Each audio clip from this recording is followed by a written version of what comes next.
3, we're going to get this show on the road. Road on the show? Sure. All right, well, happy April, which is shocking because it is snowing outside. It's so very Buffalo. And I think it's going to be 70 by the end of the week so that we can all get sinus infections and ruin our weekends. But so thanks for everyone for joining us. I hope everyone who was away last week had a nice restful week away, whether it was away somewhere warm or just away in your house somewhere. Hope everyone had a great time. So a few things before we start. We are going to be having a Summer Institute through CPD, our Center for Professional Development with Mary Ann Partee. It's going to be June 8th, and it's going to be virtual, so please mark your calendars, save the date. And one of the things that we'll be talking about today will be, registration, enrollment, all the different initiatives, scheduling, advising our students. And I was talking with some fellow math folks at South, as well as some English, and and then it keeps growing. And what we are going to be doing at South, and actually I just talked to Dr. Sagai about it earlier today, is we are going to be running a faculty-led registration event at South Campus.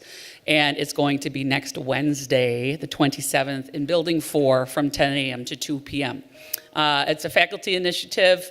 We need to get our students registered, and we need to get them registered now.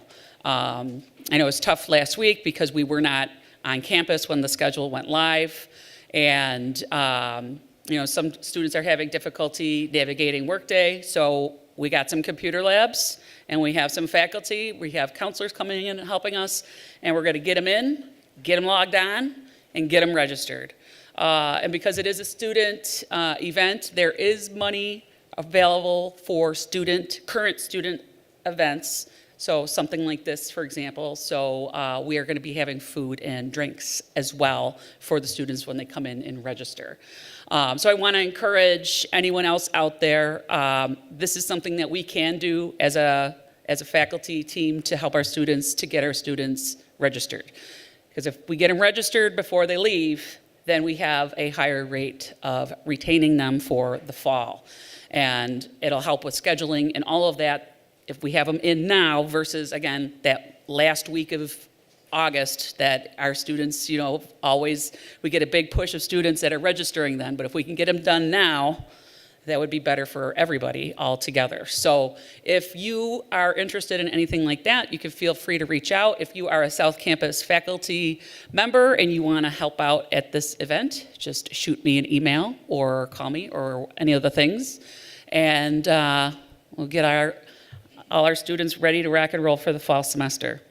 I also want to encourage us to have our students register for the summer. Okay, so summer is up, summer is live, and let's get our students in for summer. A few things that, if you were not aware, if we have an Excelsior student, they have to do 30 hours through the whole academic year. So if they don't hit 30, they can use the Excelsior money for summer classes. And I believe TAP that is also available for summer as well. And some of those things are things our students may not be aware of, or they might have forgotten about.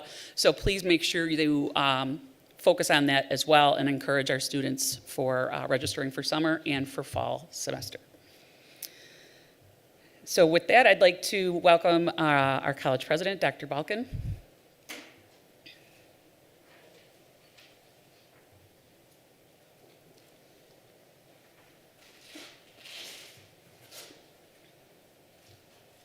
Good afternoon, everybody. I want to thank you for coming this afternoon.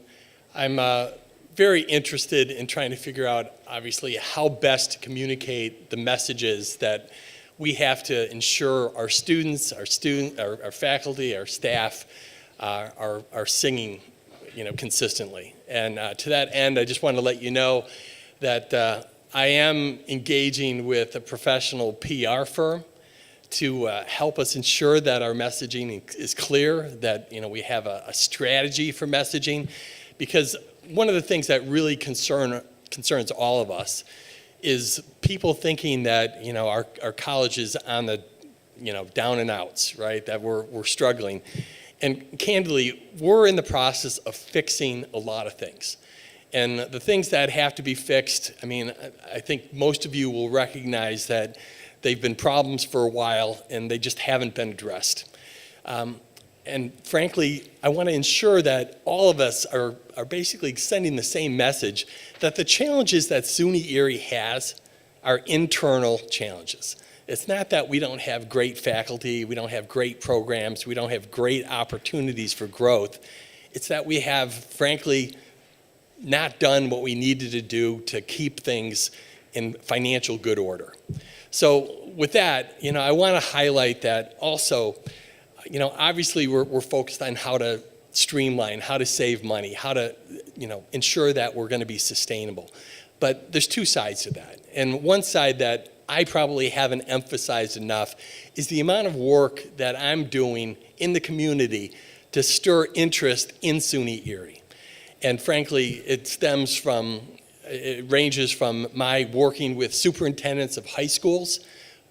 Specifically, I met with Dr. Williams, who's the interim superintendent of the Buffalo school system, to even propose the idea of having our faculty secure load by teaching at the high schools, which by the Fccc contract is viable, is something that's reasonable to do. And frankly, that opportunity is sitting in their court. They're assessing it with their HR and their union organizations. And again, the goal would be to teach wholly advanced studies classes that are following our curriculum. So basically enabling us to ensure that students are being able to get college credit while they're in the high school, leveraging the fact that we have the expertise, and oftentimes many of these Buffalo schools don't have the faculty with the expertise or the availability to teach what could be taught. That's one idea. Another idea is when we talk about enrollment for the summer. If we're having troubles enrolling students, I'm going to figure out how to get high school students to enroll in these classes at SUNY Erie. We have to be terrifically proactive, and frankly, working with Dr. Nelens, he's got a lot of great creative ideas. But I'll tell you, the great ideas aren't limited to the few of us on the senior executive staff. And I'd really appreciate it if all of you would start thinking about how we can better leverage the resources that you have, in your departments, in your organizations. To that end, I've met with the nanotech group, for example, just last week. And we've already started bringing companies in who are interested in using our nanotech facility. We've got a 10,000 class clean room that's basically untapped. Had a conversation today with PCB Piezotronics, who are also interested in potentially using that clean room space and potentially interested in having us train both current employees and potential employees here at ECC. So they're going to ship over a curriculum for us to review to see what elements can we teach, with the idea that we could offer maybe a micro-credential. So the reason I wanted to touch on this is, oftentimes people focus on what's in the newspaper. And what's in the newspaper is always a fraction of the full story. And I want to invite any and all of you to reach out to me at any time, and I'll share with you all the things that we're doing to try to grow enrollment, to grow our collaborations in the community, grow our presence. And it includes marketing activities. We've now got a unique group focused from our Board of Trustees that is over the marketing space. Andy Sacco is a participant in that. I've reviewed exactly what our plans are, where we're going with that. You'll also be happy to know that we finally got some quotes back for new signage at this campus. So rather than those signs that were there when I was in high school, we're really going to put electronic signs up that we can do, real-time messaging on. So again, there's a lot of opportunity, and what I'd really challenge each of you to do again is to step back and say, what else can I do to help grow enrollment? I hate to say it, but enrollment is all of our responsibilities. We're never going to have enough people in the high schools, as recruiters. It'll never happen. So it really behooves us to be very visible and show our pride in ECC when we're in public. When I was at my previous college, I encouraged everyone to wear garb that had the college's logo on it so that it would stimulate conversations. And, I do that today, and you'd be shocked at the number of people in Home Depot, in Lowe's, all over the place who've taken a hiatus because of COVID or have basically said, I wasn't comfortable with online courses, I'm waiting, all this kind of stuff. But it just takes somebody to encourage them and to provide a contact. More than anything, I think, especially coming out of COVID, there are a lot of people who need kind of their hands held. They need to know that, hey, it's stable, things are going to happen. And more than anything, people need to recognize that even programs that are being deactivated, we're going to teach people out. And this deactivation of programs, this is business as usual at most colleges. It might be new to Suny Erie, it might be new to Western New York, but this idea of keeping as many programs on our portfolio list as possible serves no purpose other than to dilute our financial value. So, our focus has to be not just on, again, delivering the great programs we have, but helping to identify new programs. I mean, you guys are the experts. You have to invest the time and energy to help me identify what might be a viable micro-credential, for example. And to do that, I don't want you to invent it out of the top of your head or just say, hey, why don't we carve out these 3 classes out of a standard program and call it a micro-credential. What we really need to do is get community buy-in, to get industry and business partner buy-in. Have them say, this is what we need. That's why I'm going out and meeting with companies. Every week I'm meeting with 2 or 3 companies and asking for how we can better collaborate, what we need to do. Help me define the curriculum or the competencies, and I'll take it back to Suny Erie and see what we can do. And with respect to revenue generation, I'm open to suggestions. Just got off a call with KSL Medical. We're going to lease an empty parking spot lot to them here on North Campus to generate revenue as they do drive-through testing. Look, I'm open for business. And we've got to take a completely new perspective on all the things we should and could do to help grow our reputation, our brand, and the value to the community. So more than anything, I wanted to open it up to questions and let people ask me anything they want about what's going on, what I'm trying to do, or what our overall strategy is. Bill? Yep. How? I've been trying with the biotech department in cannabis, between grant opportunities that have come through, partnerships with various medical institutes, companies in the area. I can't get a conversation. I can't do my work if you get a conversation. All the things you're saying is great, but how? So part of this is, we've got a grant organization, and we've got Dr. Sagai, who is over the whole faculty activity. Frankly, the grant writing is something that we can do as individuals. We don't need a grant organization. I don't know how many of you have written grants, but I've written dozens of grants. So I don't know what you're waiting for or what you need specifically. I did see your email, and I think you sent it this morning or yesterday. You can't do anything without signatures are okay ahead of time. I Signatures still from have who? material posted. That's the way it works. Signatures from who?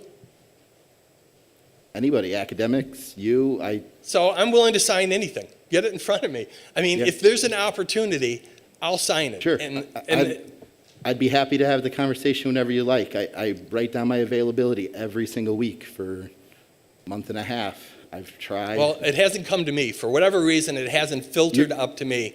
So I appreciate it. Yep. And, Gail Fraser controls my calendar, and I prioritize meeting with faculty. So don't hesitate to jump on it. If you've got something that you think we can submit and it hasn't been reviewed, I'm going to ask Dr. Sagai to review it tonight if necessary. We've got to act with urgency.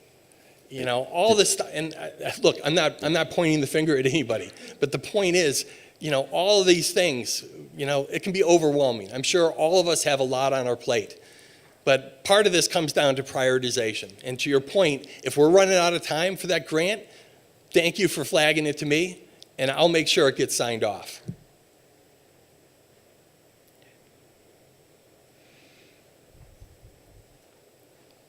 Any other questions? Hi, good afternoon. My name is Maria Masferrer, and I'm an instructor in the English as an Additional Language department. Thank you for opening it up to anyone. My concern is that PR, you said you hired a professional. No, we didn't hire anyone yet. Okay. I'm talking to organizations. Okay, wonderful. Thank you for that. But you are the face of ECC right now, and people want to see you.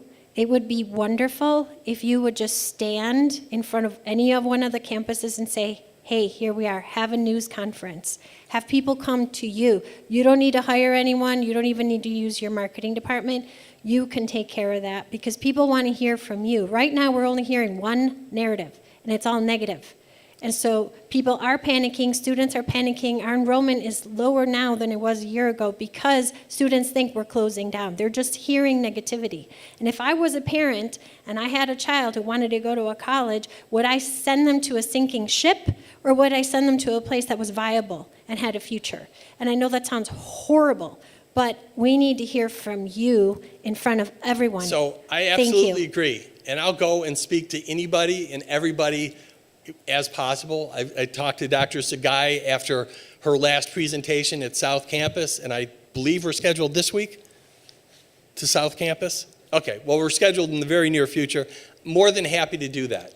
But I'll tell you, my speaking to 50 people isn't getting it done. And that's why we're interested in hiring a PR person.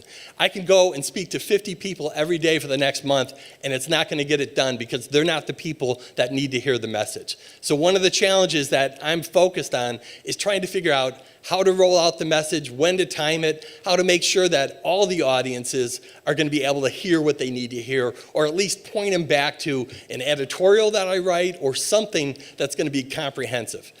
I'll be the first to admit, we don't have students that are reading the Buffalo News every day. But, we do have parents, we do have family members who are probably informed about what's going on. And what I'm trying to do is tap into anything and everything that's going to get the proper messaging out there. I'm very concerned and sympathetic for exactly what you're highlighting here, because it's part of the reason why I wanted to hire a PR firm to help us look at all the constituents, all the parties, all the people that we have to make sure we're messaging to, and that we do it in a way that's self-consistent and thorough. Because to your point, we haven't. And although I fully agree I'm the face of the college, I just don't think I have currently the right strategy to be effective. And again, I can go down to South Campus, and how many people do you think will be there? 50? 100? And I'm happy to do that for 50 or 100 people. But again, that's not the audience that I need to talk to.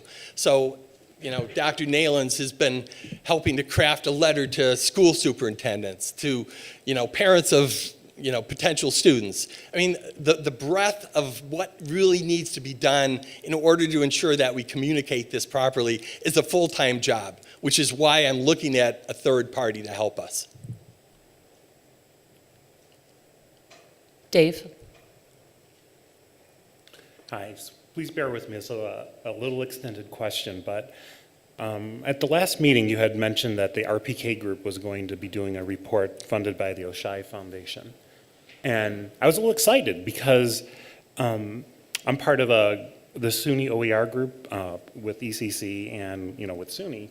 And 3 years ago we were the first group going through to try and figure out how we could market OER materials to other professors. And they brought in RPK and did like an extensive multi-meeting. I think we had 4 or 5 in-depth meetings throughout the year on how we could do this and try to broaden adoptions of OER. So when you had mentioned the RPK group, I thought, oh, they're going to be tapping into their marketing abilities. However, when I tuned into the Board of Trustees meetings, I was severely disappointed that, it was just basically reiterating the same thing that, hey, our classes are under-enrolled, we're overscheduled, and I thought that may not have been the best use for that funding in the RPK, but maybe I was missing the point. I don't know, maybe there was some other point that was being made. But I'm hoping that, I don't know if they're transitioning to like they presented the problem, and in the next meeting they're going to actually present more of a solution with marketing.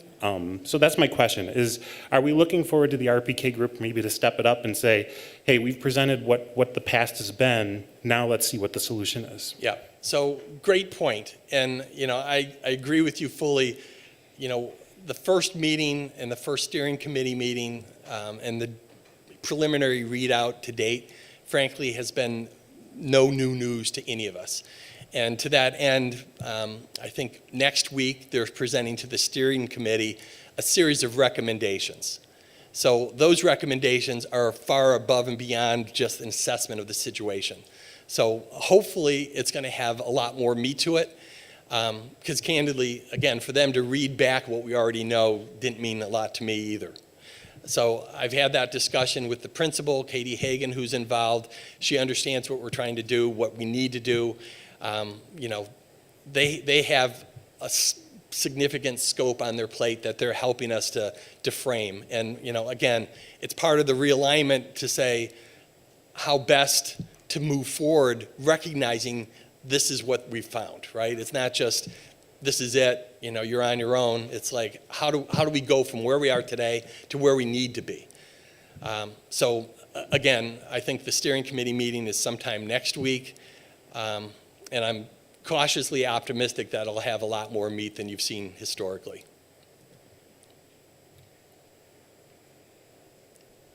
So can I Michael? ask people, how many of you are engaged with industry partners or people in the community that would tap into our faculty or tap into our, our student body and want to engage with students sooner rather than later? And the reason I ask is, I think one of the differentiations that SUNY Erie has to provide moving forward is the fact that students are engaging in industry opportunities, even if they're going on for 4-year degrees or graduate degrees. They've got to engage, and we have the ability to let them engage sooner than any other organization in Western New York. And we can develop those relationships. So, I know we're going to have an advisory council breakfast on Thursday morning, which hopefully department chairs at least are engaged in and participating in. But again, it's these relationships that are core to the success, and it's the demand that they're going to be highlighting that's going to draw students in. So again, you had commented you're engaged in the community. Can you share with me what that looks like? Well, last summer with cannabis, I spent a lot of time making community contacts for us. We have several of those members that want to utilize our students not only in the classroom, possibly as future employment for those students, but some of these partners also even want to come out and allow us to use some of their equipment and things as part of our laboratory sessions, basically Awesome. hold laboratory sessions there. The problem is, to finish those, I need conversations and questions that haven't been answered. Some of those too, though, also those partnerships come with the cannabis side of things, that current licensing for future cannabis licenses require these companies to have partnerships or /mentorships, which is the terms that are being used for the licensing purposes, to work with government agencies, other businesses and stuff, to not only create this, but basically to create a community within the industry itself. They need this as part of their licensing to do those items. So they have a financial obligation to help too, as well as they would also be interested in doing things like scholarship funds and stuff as well, which again, I've tried and can't get all the answers for. So, which is my frustration, because it is. And you're right, yesterday, by the way, I did for the very first time, instead of using the various chains of command, I did finally get to the point of emailing you. We've missed out on opportunities before it over the last 5 months. Yep. I'm hoping not to miss other opportunities that might be fitting for our organization, but you're only, in my case, in my space, only more of those are going to be able to go. But part of the problem I'm finding utilizing this is that, at least within the cannabis space, because of the way the licensures works and everybody's trying to get out and have their business get out into the space first, a lot of these aspects and pieces for this, they need answers now, otherwise they'll just move on. because their business and their relationships rely on this. You know, I read over the weekend that there are 3 organizations that have been licensed to grow cannabis. Are we engaged with those 3 organizations? So our degree does not specifically deal with cultivation. However, Wheatfield Gardens has reached out to us last Monday to possibly partner with, because one of the things that they want to do is part of their facility is beyond the growing, which they currently grow medical marijuana and they grow hemp. They were last week licensed to grow one of the first 52 licenses to get for adult use cannabis, which only went out to existing hemp growers and medical growers. They, however, are looking to expand and build their own laboratory within their system themselves to create kind of a full spectrum campus for themselves. And yes, they have specifically reached out to us last week about working with them in that.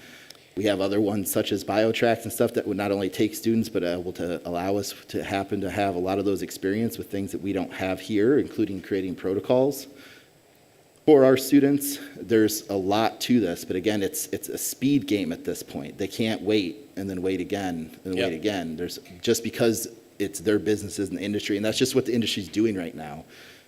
March 31st of 21 really pushed that industry into hyperspeed of trying to be the first one to accomplish that.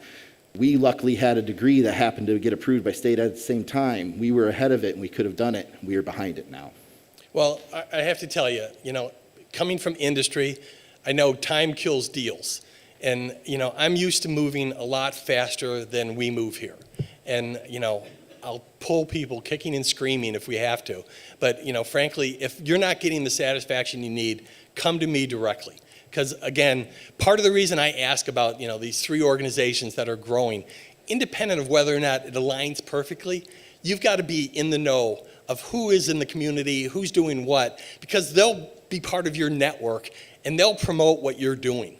You know, part of the reason I'm meeting with so many people as I can, is so that they understand my vision, they understand what we can do, and word of mouth will get around.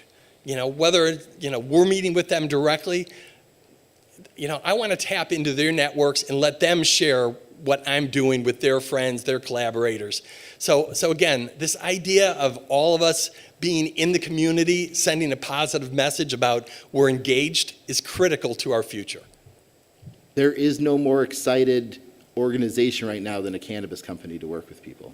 I'm sure. They have been amazing at every step, and they've just waited. And some of them have been very patient, but some of them have not. I understand why. But we're there. And yes, like I said, maybe I should have reached out to you sooner, and that's on me. I was trying to use the appropriate chains. However, I welcome to you to even walk down to the lab with me after this meeting and talk about some of these. I'd love I have to. Lists of this So material. one thing I also want you to appreciate is, you know, our senior executive staff is stretched thin. I mean, I don't know if you fully understand, you know, that actually we're going to get a full-time vice president of HR starting on the 25th. She's coming from Langston University. But for the most part, most of the senior executive staff are wearing several hats. And, you know, I'm not looking to make excuses, but, you know, you need to understand at times you've got to jump over. And I mean, I don't want you to miss an opportunity. Then give me the keys to the car. I've asked multiple times. I just need the answers. And if the answers then just come from me and I'm the central person for it and it falls on me, that's fine. Like, the truth of the matter is I want to be here. I want to be at this college. I want to work at this college. I make $47,000 a year. I can do that anywhere. I could do that tomorrow.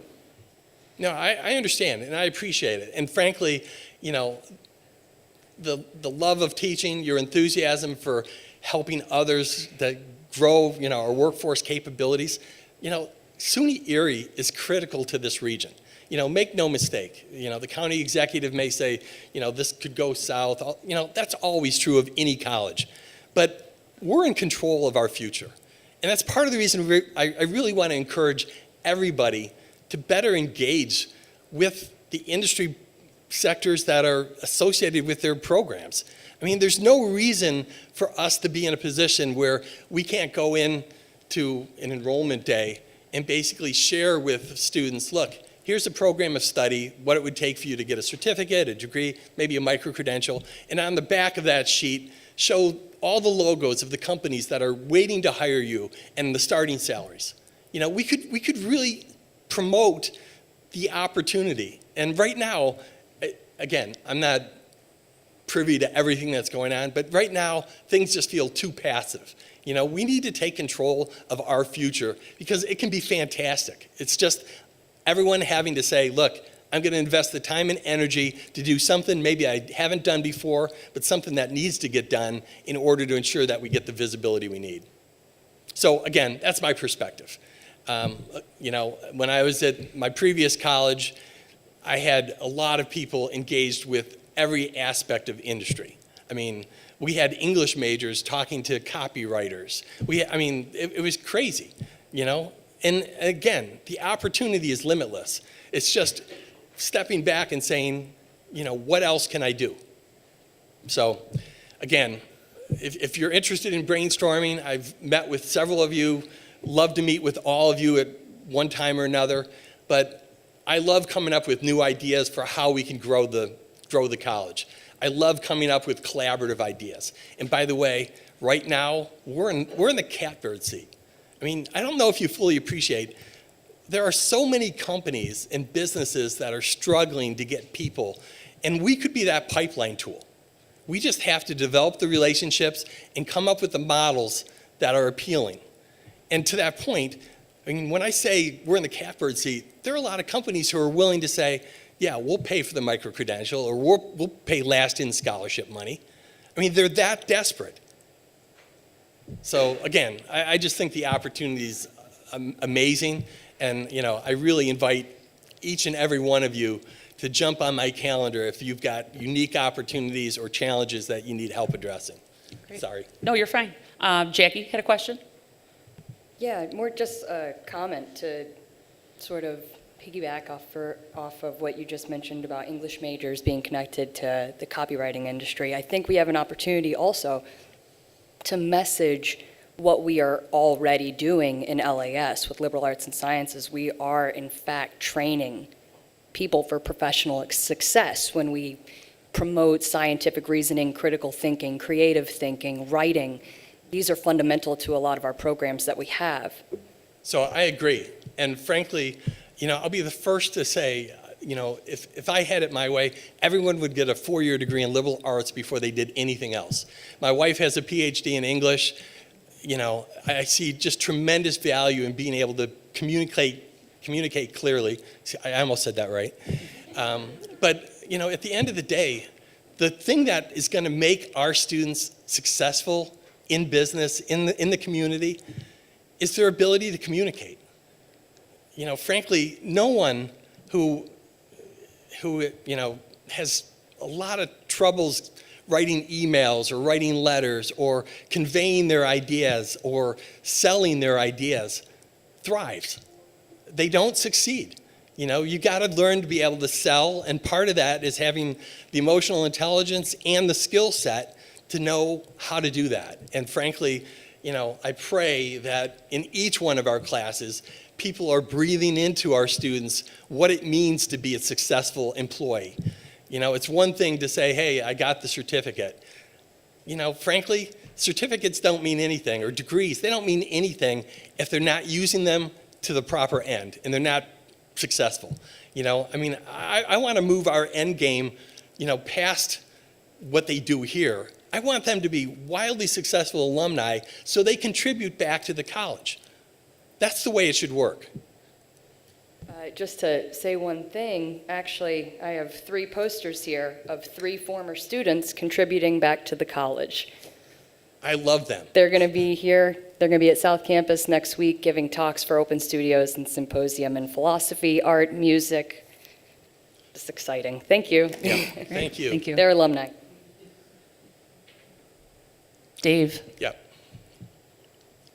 I don't know if you can answer this question, but I'm just curious, like, what are the plans for South Campus, like, in the future? Because I know we keep telling students it's staying open, you know, not to worry about it closing, but there's got to be, like, a plan so that students can be reassured that, you know, hey, in 2 or 3 years, there's still going to be some presence, but I don't know if you can answer that yet. So, yeah, our intention is to always have a presence in the South Towns. And, we've got 9 programs that are, we're enrolling people in. The primary motivation for moving the hub to North or City is to ensure that we're loading the courses properly and that we're basically getting rid of redundancy that is just hurting our financial model. And again, what we're doing is we're deactivating programs, which means over the next 3 years, if all of a sudden there's a boom, we're going to figure out how to ensure that courses are being taught there. And for example, with business. Business is a popular course in the South Towns. I have no problems with business classes being taught there. What I have problems with is 2 different organizations loading classes partially rather than having it structured and ordered from one location. That's the primary challenge. And when you talk about the footprint, I can tell you, the footprint at all 3 campuses is going to grow and contract over time. And it's going to be driven, just primarily by demand.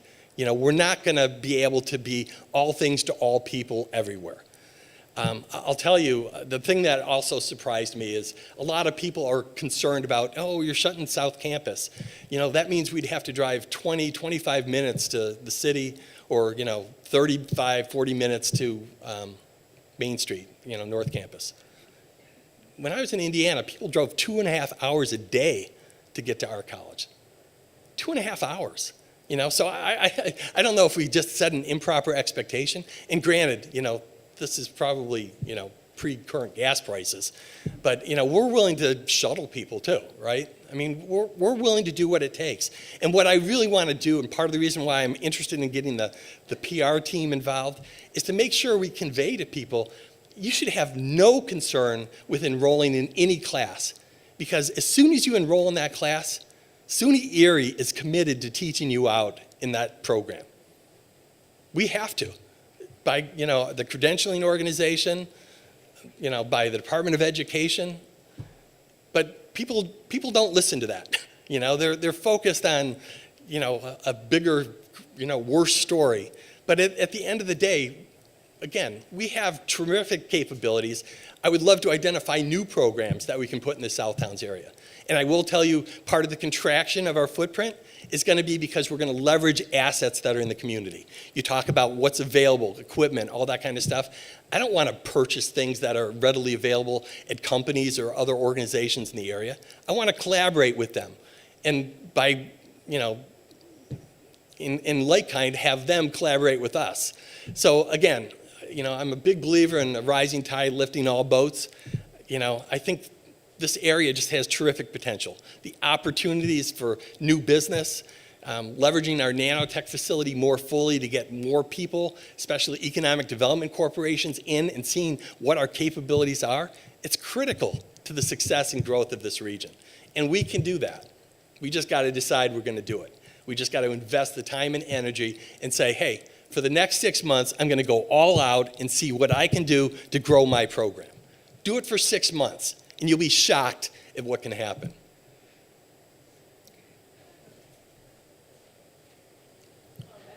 Kim, you need the mic.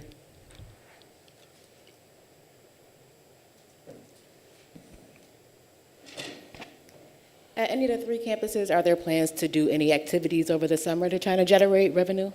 Like running summer camps or basketball clinics, things like that? So maybe Adiam and Eric can talk to that a little bit, but one of the things that I'm very interested in doing that Dr. Nelens brought up this morning was the idea of ensuring that we load our classes possibly with high school students. As it turns out, Hudson Valley Community College has a summer program that has historically, over the last year, they teach about 1,000 students, high school students, rising juniors, 1,000, every summer. Think about that. Even if they're taking 1 or 2 classes, that's huge. The problem we have, quite frankly, is unfortunately, our higher education emergency relief fund money is going to our infrastructure to keep our nose above water. We're not in that financial position where we can readily cover the expense of faculty, if they're on a 10-month contract for an extra 2 months.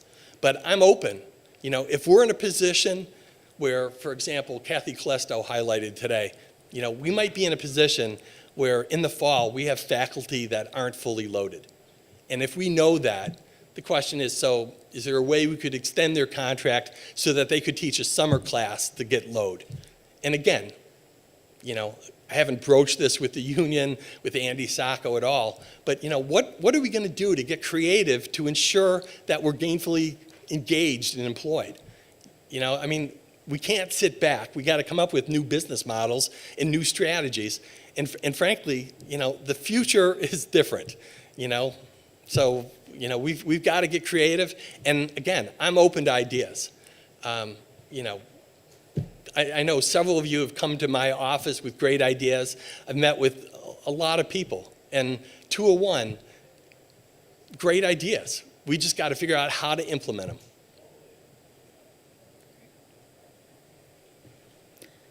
Any other questions?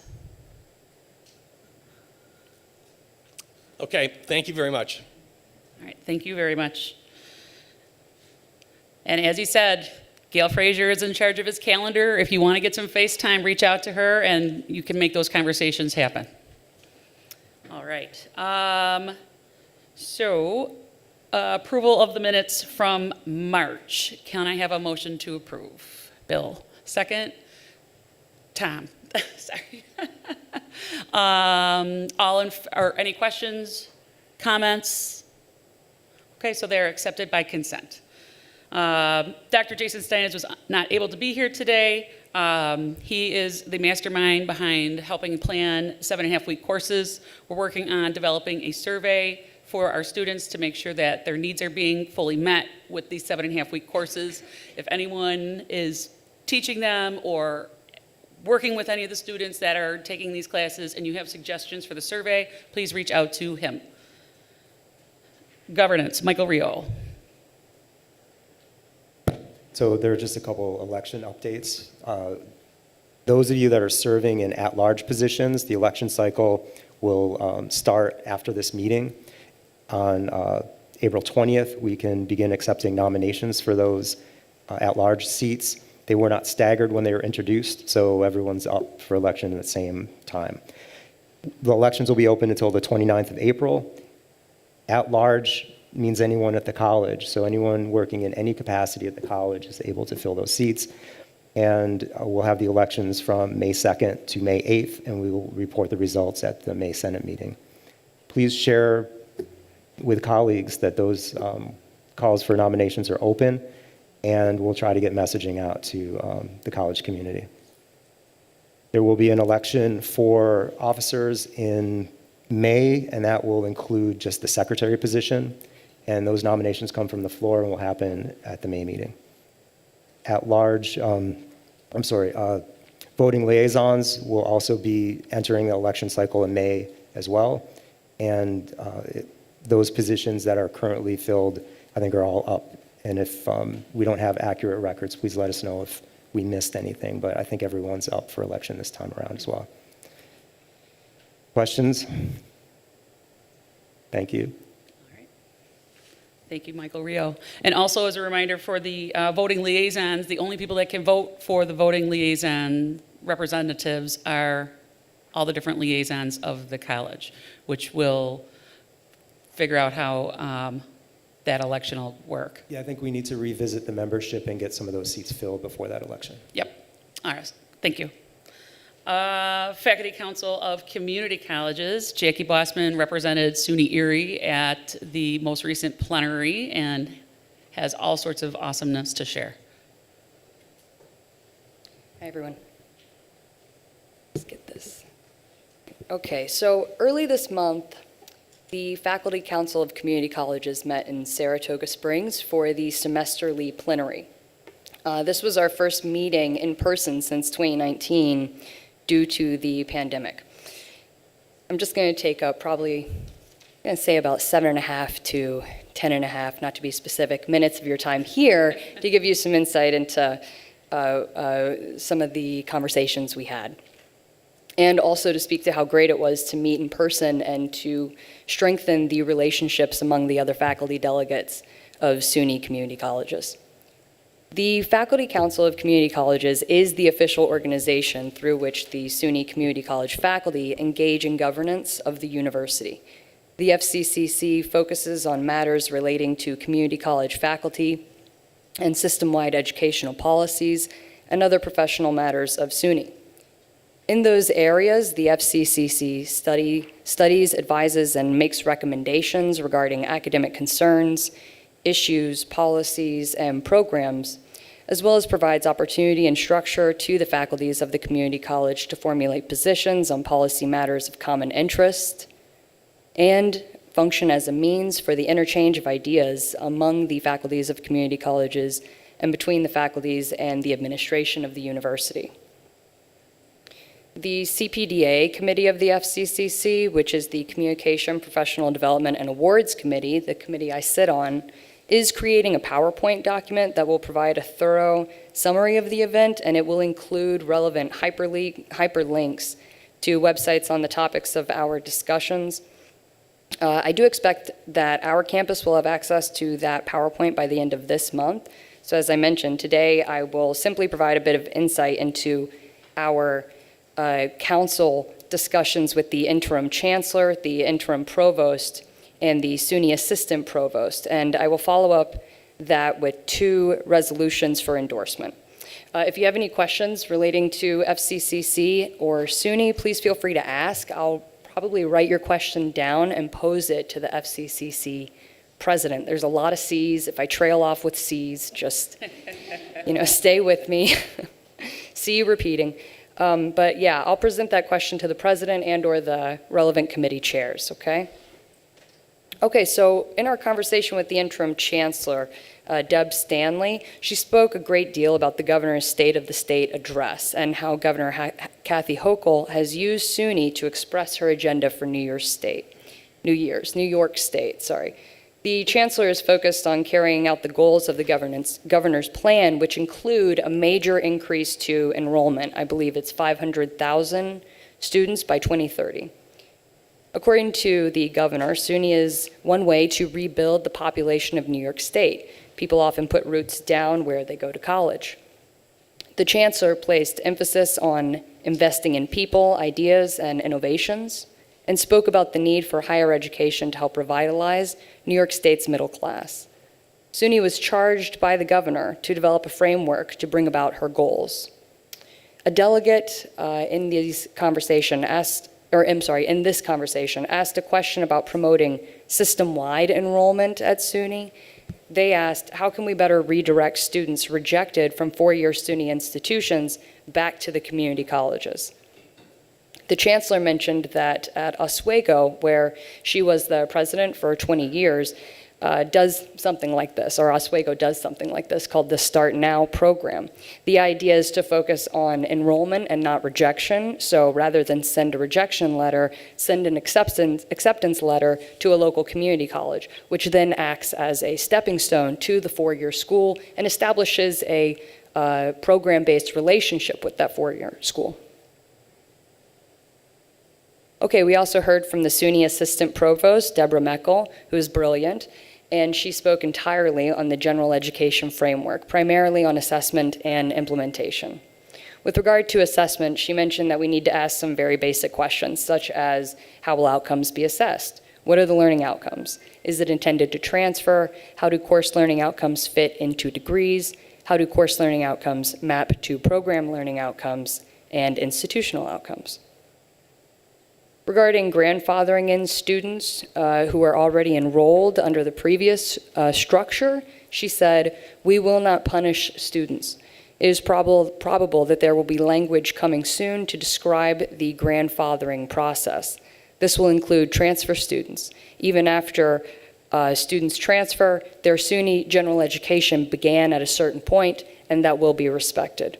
She said, we are likely to be working with 2 systems for some time. A delegate asked a question about the implementation timeline. They asked, is the timeline conducive to the implementation of the framework? To which Deborah Meckel responded, a change of policy is inclusive and deliberate and cannot be rushed. The same delegate followed up and asked, what if we don't meet the requirements on time? What if we are in non-compliance? Deborah Meckel responded that SUNY is not in the policing business. The chief academic officer of the institution, however, will need to attest that there's been a formal process. We heard from the interim provost, Dr. Shandy Samvik. Multiple delegates raised concerns about increasing workload due to understaffing of faculty, proliferation of initiatives, and lack of support. Dr. Samvik said, "I hear you. We need to tackle initiatives strategically, that we need to come to agreement on what we need to do." She said, "We need to come up with solutions," to which a delegate responded that we do not have the time or resources to develop these solutions. Dr. Samvik provided an overview of SUNY's strategic enrollment vision that emphasized online learning and regional college fairs amongst those initiatives. Dr. Samvik also provided information on micro-credentials, including the SUNY definition, high quality, alignment with industry, professional standards, portability, stackability, and shared the website students can use to locate micro-credentials across SUNY. That will be, for example, a relevant hyperlink in the PowerPoint coming our way. In response to questions related to quality control and value of micro-credentials and longevity of micro-credentials, it was emphasized that the campuses have the responsibility of their micro-credentialing standards. Okay, finally, the Cpda Committee, again, that's the Professional Development and Awards Committee, is finalizing the Fccc Binder, which is a guide to the Faculty Council of Community Colleges to produce effective relationships between the SUNY Community College presidents and the FCCC. The CPDA is working on printing the binders this summer. The binder will offer an overview of the council, shared governance resources, as well as all FCCC past resolutions and position statements. Also, the CPDA committee is developing a document on Chancellor's Awards Committee best practices, and that document is forthcoming as well. All right, everyone can breathe. Now to actionable items. The Campus and Student Life Committee of FCCC has sent 2 resolutions to all community college campuses for campus endorsement. Additionally, the Governance Committee has sent out 1 resolution, not for endorsement, but for information sharing. The Governance Committee resolution on presidential search guidelines is available in the meeting documents, as well as the 2 resolutions from CSL, which I can speak to briefly here. Okay. With respect to the FCCC resolution on transparency on mental health spending at SUNY, it was approved by FCCC April 2nd, 2022. It was developed in reference to an investment which used $24 million in grants through the American Rescue Plan to expand and enhance student mental health services. And to this date, there has been no accounting provided of how the aforementioned grant money was allocated, distributed, or spent. Therefore, be it resolved that the Chancellor of the SUNY system should immediately investigate and report on how the funds were allocated, distributed, and spent, and such accounting should specify to which programs funds were directed at each campus and whether said funds went to supporting virtual or in-person mental health services. So we have been asked by the Faculty Council of Community Colleges to endorse both of these resolutions. This is the first one. Can I have a motion to endorse? Second. All right. Questions, comments that Jackie can answer? Ready? All right. Erica will be, okay. So with that, we're going to send out the link to vote. It's going to your phones now, or computers.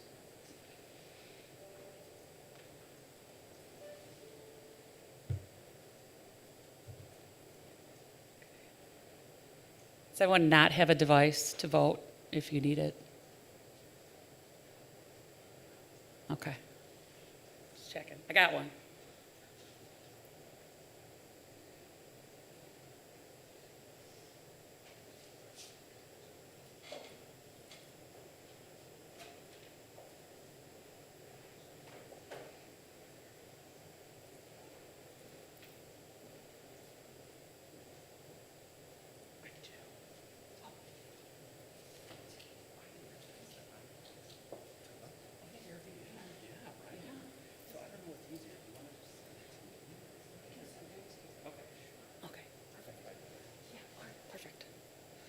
That's right. Congratulations to Erickson.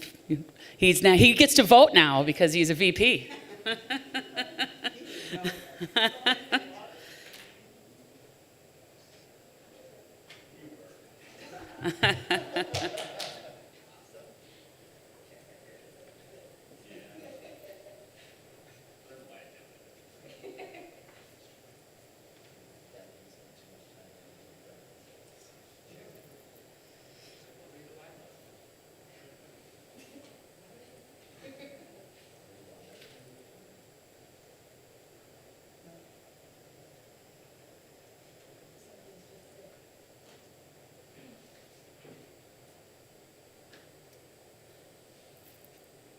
All right.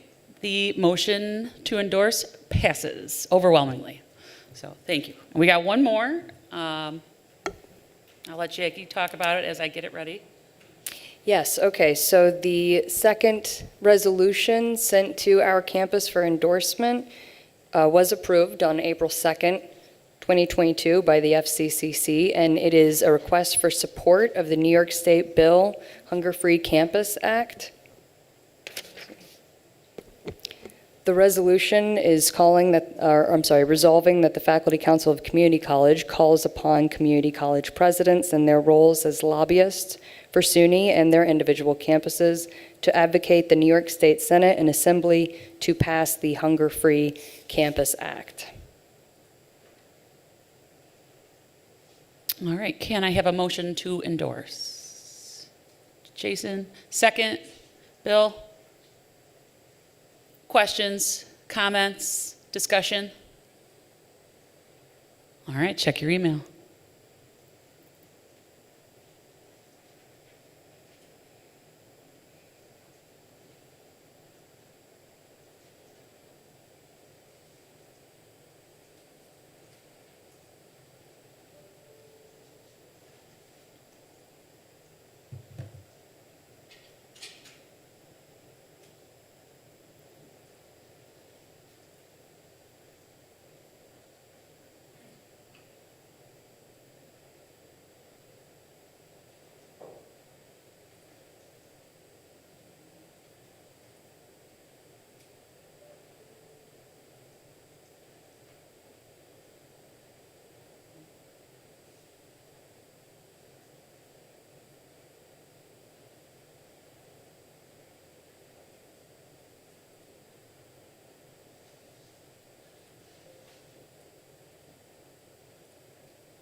And the motion passes. So I'll let you send that back that SUNY Erie has endorsed both of these resolutions. Thank you, Jackie.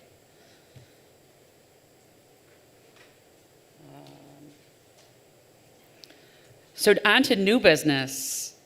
The Emeritus Professor Awards, that's really just there so I didn't forget to mention it. There was an email that went out, staff all, regarding Emeritus Professor status for retirees. It's electronic now. The email came out from Joan Castro, and all the paperwork is due by 5 p.m. on Friday, May 6th.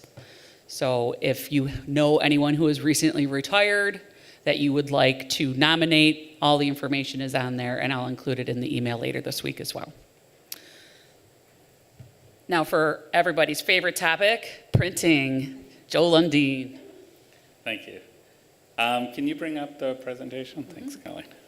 So I'm going to fly through these slides, so if anyone has any questions, feel free to email me or stay after, and we'll talk about this.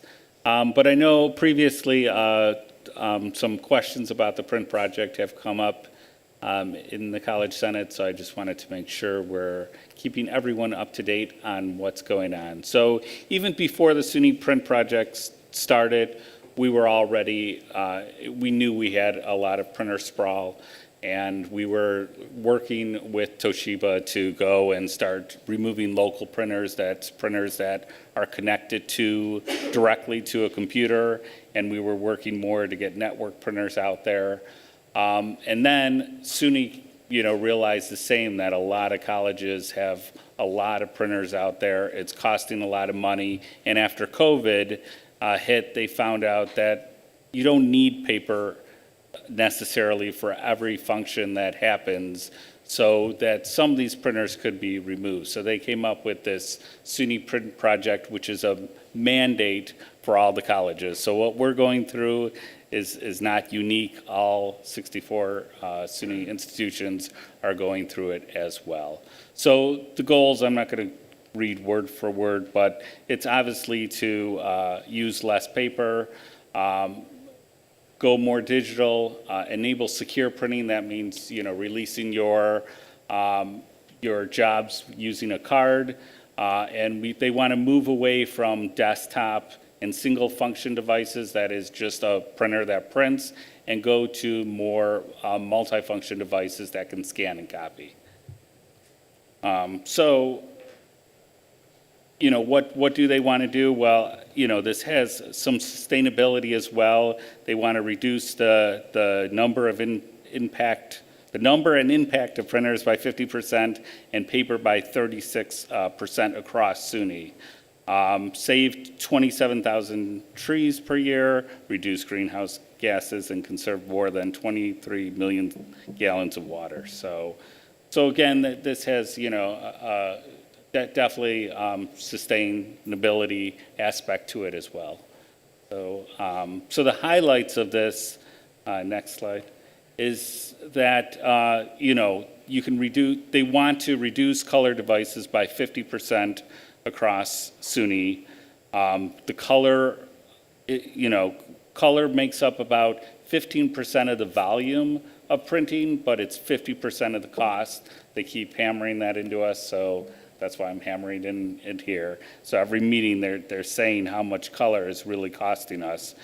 They want to shift to fewer devices by eliminating 75% of the single function device printers. Again, printers that just can print and go more towards the multifunction devices. They want to standardize and extend distances between devices, reduce black and white printing by volume by 35%, and enable duplex printing on all devices. And then they want to make sure that all devices are secured in network, so you got to use a card to release your job, make sure that the job is secure, and no one's taking your print job off the printer. So where are we now? Where do we stand? So right now we have a total of 315 printers and 71 copiers. So that's across 3 campuses, obviously. We have installed the required monitoring tools that all of Suny is using. So all of Suny has installed these tools. We were mandated to, so they know how much we're printing. They know how many printers we have. So they can monitor that across there, and they can know that they're making an impact as we start to remove and reduce our printers and our printing. All non-networked local printers have been removed. Again, those are printers that are directly connected to a computer, like through a USB cable. We're done with those. And we're no longer placing printers in offices for like a low number of users. What we're placing now are multifunction devices, and we're trying to strategically locate them in areas where multiple people can be using them, not just 1 or 2 people. So that's where we're trying to get to. We're not quite there. And we're identifying, like I said, central locations for users to print to, which is hard. Sometimes there's not the space for that, but we're working with the Spatial Planning Committee to try to find those. We're also identifying low usage devices, which there's a lot of. There's 160 devices that have printed less than 500 pages that are around there since September. So there's not, we're not using all our devices efficiently, and we want to do that. So, and then we're identifying and removing older devices that will not be supported by Toshiba. And Toshiba is the company and the vendor who won the contract with Suny, so they're the ones who are going to be supporting these. And that was great because we've been with Toshiba for 5 years, so they know our environment. So we kind of lucked out there.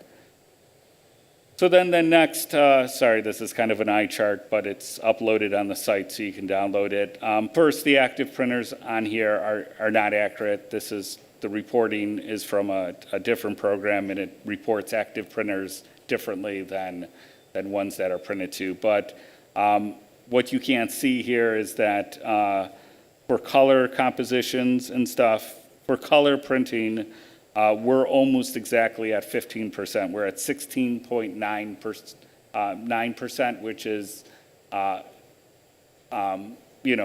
just right above where everybody, is sitting. So again, they said color is almost 15%, but 50% of cost, and we're right about there. And then if you look at the trees consumed, and this is since September, last September, this is 138 trees, have been used and killed so we could be printing and stuff like that. And now this doesn't include any duplicating at all. This is just the Toshiba printers and the HP printers that we have out there. So not even, talking about duplicating at all and what you send to duplicating. That's a whole nother forest of trees that are dead.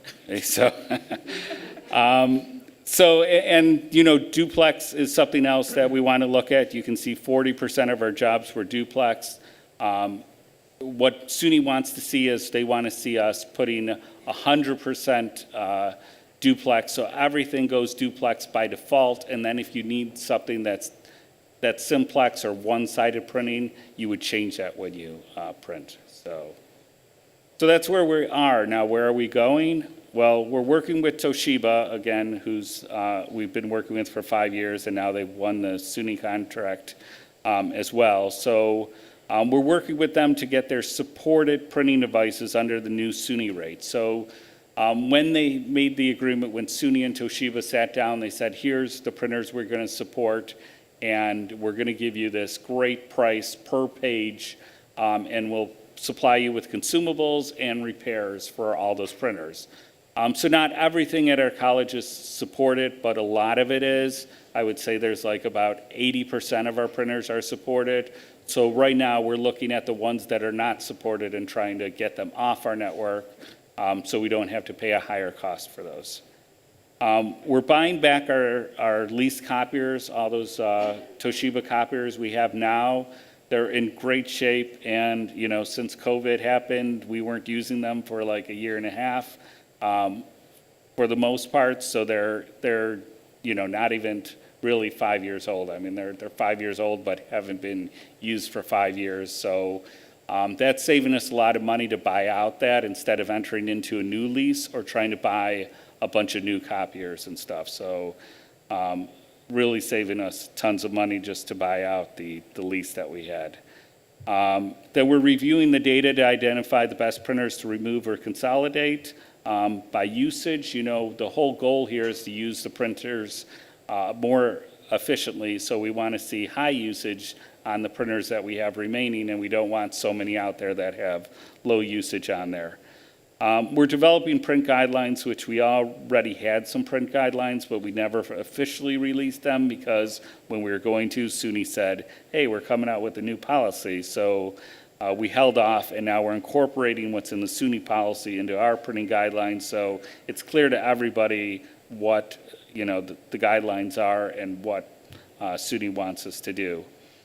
And then we're investigating migrating off our current paper cut management system. That's the thing that charges back and it monitors our printers and students, when they have to use their $30 credit. All of that is paper cut. So they now have a Pharos print management that Suny's providing for free. So we're looking to migrate off to that. We just want to make sure that it doesn't cause any issues with student printing or classroom printing. Secure printing devices with card readers when feasible, so we want to secure as many printers as we can, because we know in the end we have to do 100% of our printers have to be secured. And then we're meeting with Toshiba in 7 to 12 months. And we pushed it off that long because of all the things happening at South Campus and just seeing where we are. So then, how can you help? So only print, when necessary for the business operations of the college. If you don't have to print, if you're having a meeting, maybe have people bring laptops. Migrate print processes to digital processes where possible. So maybe if you have a form, use an online form. Use duplicating for necessary course materials or high volume copying printing. Please don't try to print all your course materials out on an HP or a Toshiba, maybe like 50 pages max, but don't keep doing that. If you have all the course materials, send them to duplicating. It's cheaper there. They have a free quota there, so it's a lot more efficient when you're printing large amounts. When possible, though, try to distribute course content using digital means. Please be patient and understanding with ITS technicians. I tell my technicians, please be patient when working with faculty and staff and removing devices. We know it's not the easiest project to do, and we know there needs to be understanding on both sides. If you feel like you're not being understood, please reach out to me and use the service desk for any printing issues or questions. So then just quickly, computer reduction. We're also trying to reduce the computer sprawl we have as well. So what we're going through is for people with desktop computers, we're trying to get them to use laptops and have one single computing device and use a docking station. We're trying to right-size our computer labs by working with academics. So a lot of these computer labs are not being used efficiently. There's a lot of computers that aren't being used anymore as the class sizes are shrinking a little. So we're working to pull some of those computers out. We're working with academics to efficiently schedule the computer labs, migrating low usage computer labs to classrooms, and we're encouraging students where possible to bring their own device. So this is just an example of a report we're using. Again, it's kind of an eye chart for where you're sitting, but it tells us the usage of computers. So you can see this is a lab that we'll rename unnamed here. But since September, there's a computer that only has 12 minutes of usage on it, so computers like that, these computers labs have too many computers in there, and that's what I mean by right sizing. We can see the activity on these computers and the usage on the computers in the lab. So how can you help with this? If you have unused computing devices, please turn them in. You should only have one computing device, whether that be a laptop, which hopefully it is, or a desktop. But we don't want you to have both. We want you to have one computing device. Submit tickets for any unused technology equipment that you might have in offices, laying around. If you're still using an older desktop tower, consider switching to a laptop. Use a classroom rather than a computer lab when appropriate, and then encourage students to purchase their own computing devices when appropriate or if warranted. So, any questions? Dave. Hi, Joe. Hi. So at UB, they have printers that are in the hallways. Are we thinking of doing that? Because otherwise, the students may be limited to go, and I don't know about like theft or vandalism or anything, on those types of devices. But it seemed like it was a pretty neat idea. They just use an app, they print to that device, they scan it with their student ID, and no one else gets the printer materials. Are we thinking of that? We are thinking of that. I know they use a company, we've talked to UB about this previously, and they use like a company that manages those printers. So we're looking what we can do and if we can do it in-house. Rather than put them in hallways, if we can find rooms nearby, that would be better. But we think we're going to have to put some in hallways. So we're looking at furniture like kiosks that would secure that printer a little more, and then we would just need to make sure we loaded with paper, but absolutely, that's what we're looking at. We're not looking so much to pull printers out of computer labs if they're being used by courses that are in there, but for low usage printers in computer labs, that's the ones we'd be targeting. But for maybe areas like architecture that constantly use their printer to print out drafts and stuff, we wouldn't be going after those printers. Mainly, right now, we're concentrating on offices, and then we're going to look at our computer labs and low usage printers there. Jeremy? One question. Did that spreadsheet say that there was 156 minutes of usage at 3 a.m.? No, that said that's the last session, which means that's when the computer software checked in on that computer was at 3 a.m. But no, it was, yes, no. Any other questions for Joe? Looks like you're off the hook. That was Okay. easy, huh? Yeah, thank you. And if anyone has additional questions, please don't hesitate to email me or stop me in the hallway or what have you. Thank All you. right. Thank you. Next up is enrollment. Dr. Erickson Nelens. Good afternoon, everyone. And first, when I give the update, I want to thank so many of you for the well wishes, especially as I transition into this role. It has been an exciting last few weeks, and the team that I'm working with is incredible. So I wanted to just take an opportunity to highlight that. With regards to enrollment, we are working on active processes to help educate the entire community, college community, with regards to where we are in our enrollment numbers. Many of you know I'm a data guy, and so certainly that's going to transpire here into this role. In partnering with Dr. Sagai and the academic side, we are planning to have systematic meetings each week where there's information at each of the academic levels regarding enrollment within their program.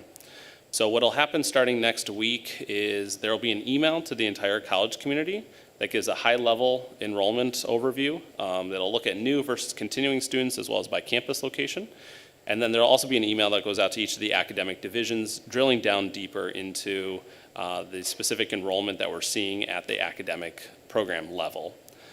It's also a really great opportunity, as we saw yesterday as we piloted to be able to talk about best practices. So what you're mentioning about the open registration event that you're holding, we also found that business is doing this too.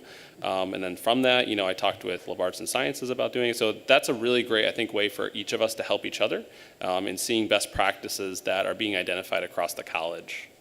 I can provide an update with regards to the fall 2022 enrollments. Yesterday, we had 454 students that had enrolled at the college. We had enrollment happen last week, even though that we were away on break, as well as students. Today, as of when this meeting was happening, we are at 550 students. So we went from 454 to 550. I'm going to need people to register 4 more people because I need those even numbers wherever possible. So that would be great for my own sanity on this. So to then go over to summer a little bit, I have been able to now calculate out our point in time enrollment for summer. This is an area where I do really think we can benefit from some additional help. I know that Colleen, you mentioned this in the beginning of the meeting. Anything that we can do internally to talk with our students to help promote the benefits and the opportunities of registering for the summer, that would be fantastic. We are down in terms of our summer enrollment at this point in time, but if we are able to increase our rate of enrollment during that same time, we will be in a very good position. Dr. Belkin mentioned in this meeting here, we are exploring innovations with regards to how to potentially onboard high school students to the summer program. So I have forwarded those to Dr. Belkin and Bill Reuter for comment with regards to how we can make those work. Thank you to Cheryl Duquette and Advanced Studies for really pioneering a lot of these opportunities, and so happy to champion those. And then lastly, on the admissions side, wanted to then shout out that on April 27th, we do have our open house. This is a great way for us to build relationships early with our students. That's what we're here for, right? We're a part of the community. We are ingrained in the community. And this is an opportunity then to help our community answer any questions it may have about how it is that we are servicing our region. I will be at the South Campus for the entirety of the event to answer any questions and to help out. The event itself is from 5:30 to 7 o'clock at each of the 3 campuses. And I know that the academic sides were advised to get there earlier, around 5 o'clock. So look forward to seeing each of us there and having a great open house event. Fantastic, thank you. And can you remind us of the date of the open house? That is April 27th. April 27th. All right, be there, be square. And last but not least, we have Dr. Sagai on for any fall schedule items. Or should I say items? Questions, comments? So let me just say this. I think this was a lot of work for everyone involved, certainly the faculty and the department, for really working hard to make sure that our schedule was published in time. I know we were a little bit late, but we still made it, and we still show some registration. We are going to do the same thing with the course offering as well. We're going to have the registrar's office under Andy Annecy leadership to send out to the department where we are by courses so that we could track that as well as we go through, so we could see where we are in terms of our course offering as well. We are going to start talking about spring 2023, and so we are creating a task force. This group would be group that already exists, scheduling committee group that we have within our college will be participating in that process. And the goal behind that is really to understand how we could do this better. I'll be the first one to admit it was a lot of work, and we did not have sort of a clean process at the college. So we really need to do better with how we could do our course offerings. So we will take everyone's sort of best practices and a way to improve and how we do course offering for the college. Maria?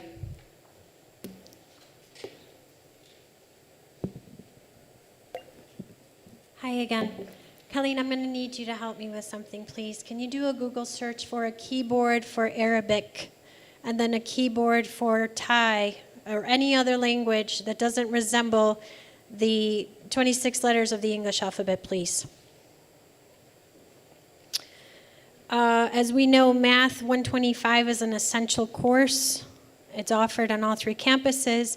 And then the following course is Math 126. Currently, there's only 1 seated class and 2 online. A lot of our students who are foreign-born really benefit from a seated course. And so we are going to have multiple students who are going to be disappointed because they have to take Math 126 online. Okay, I'm showing you this because when our students come, our refugee, immigrant, and F1 visa international students come from other countries, they're not only learning the language, speaking, listening, grammar, but look at that keyboard, everyone. Now imagine yourself going to those countries and learning their language, but not only that, learning how to use a keyboard in that language using those keys. How would you feel? You would feel horrible, right? Now, we're only offering OF 102.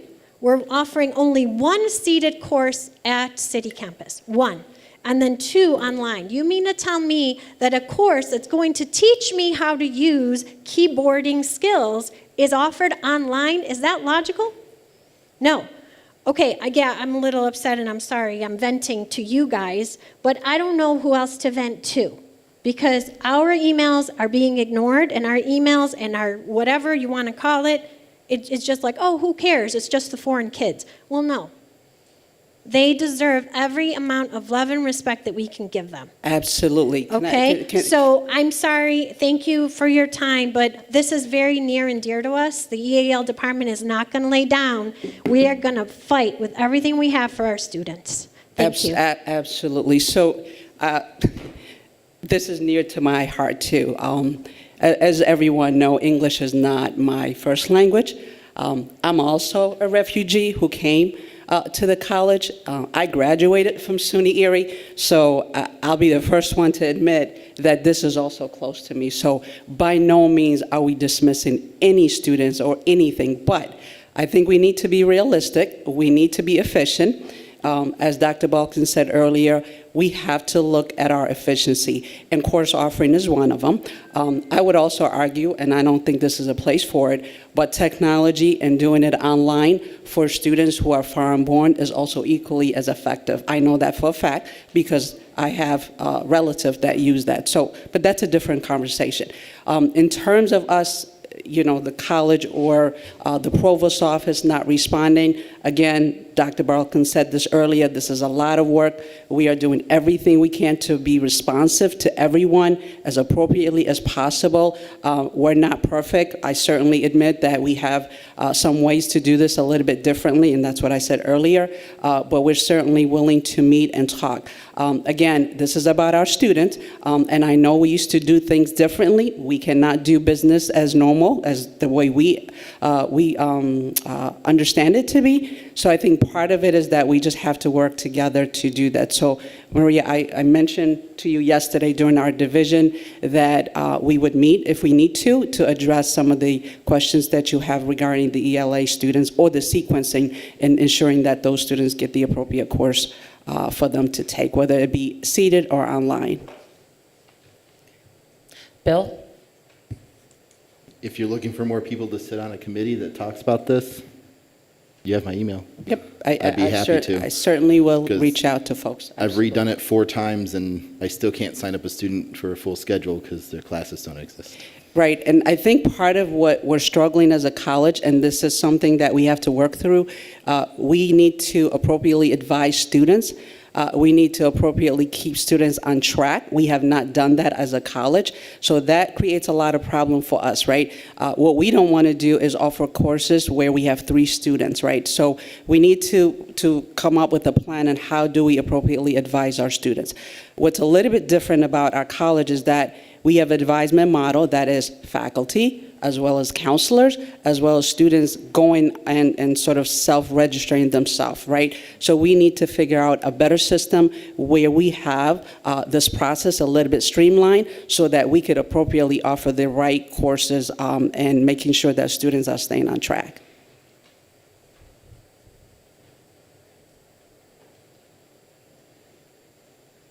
Anybody else?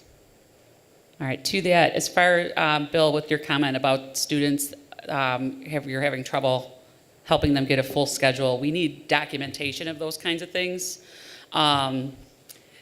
Otherwise, it's hearsay and things like that, and I'm sure you definitely documented it, so I just want to encourage anyone else, as you're working with students, if you are coming across this kind of issue, we need to know who the student is, what specifically they can't get, and why they can't get a full schedule, because we need the data, we need the evidence. Anything else for scheduling? All right. Just a reminder, if you want things on the Senate agenda, please don't email me the day before or the day of the Senate meetings. Please get it in by the end of each month.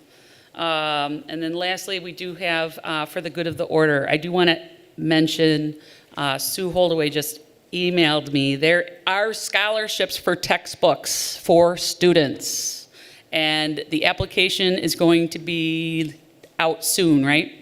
Yes, we're applying for fall registration that you're encouraging. All right, so in time for fall registration. So I will have that application. I'll include that in my email. So if you are registering students, send them the scholarship. It's lots of money that doesn't get used, right? And books are expensive, unless, of course, you take an OER class with myself or many other faculty that have OER. But if you cannot have an OER, have your students fill out these applications for the scholarship for textbooks. Anything else? 4:01. Have a lovely day.